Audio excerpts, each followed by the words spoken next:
Hola, ¿qué tal amigos de YouTube? Bienvenidos a este tutorial de mecánica de fluidos. Bueno, como pueden ver aquí tenemos el siguiente ejercicio que se trata de un tanque elevado. Bueno, el enunciado dice de la siguiente manera: un tanque elevado similar al que se muestra en la figura 3.37 forma parte de un sistema de suministro de agua que se construirá en un pequeño pueblo. Encuentre la elevación necesaria del tanque si se requiere una presión manométrica mínima de 160 kilopascales en la toma cuando el agua se encuentra estática. ¿Sí? O sea, quiere decir que sin fluir.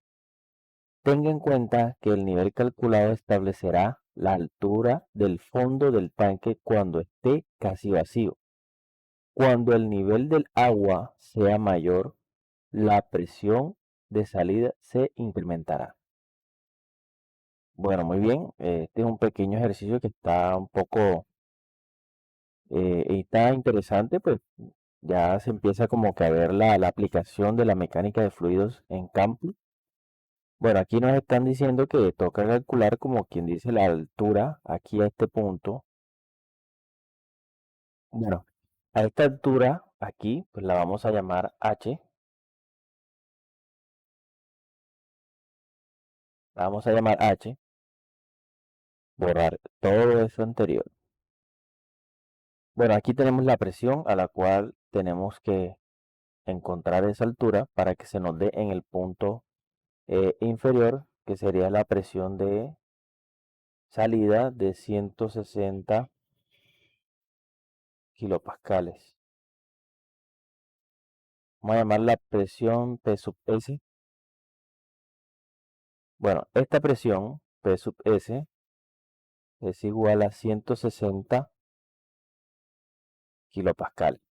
Bien, pero esto también es igual a 160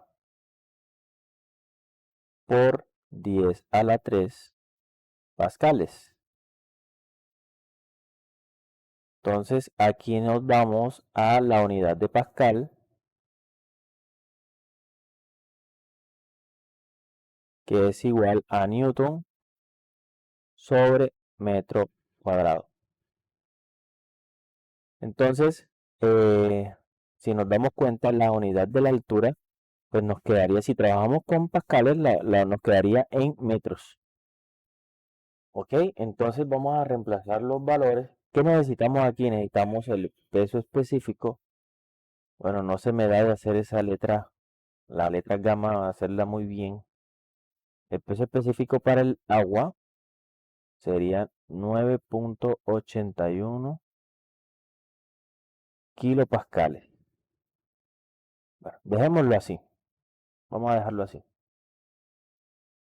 Entonces tenemos que la presión de salida también tiene que ser igual al peso específico del agua multiplicado por la altura h. Entonces ya tenemos este valor y este valor, nos quedaría solo de incógnita la altura. Reemplazamos los valores, sería 160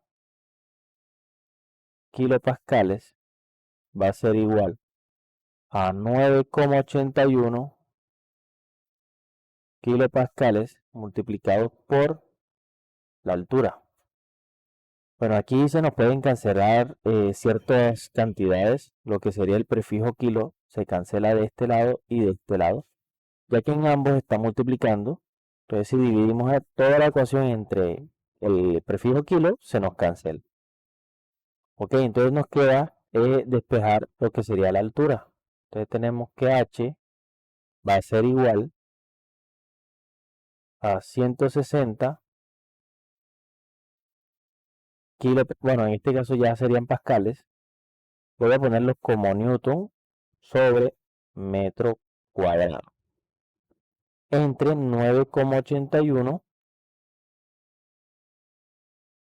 newton sobre metro cúbico. Bueno, aquí ya aplicamos la ley de la orejita, que le llaman.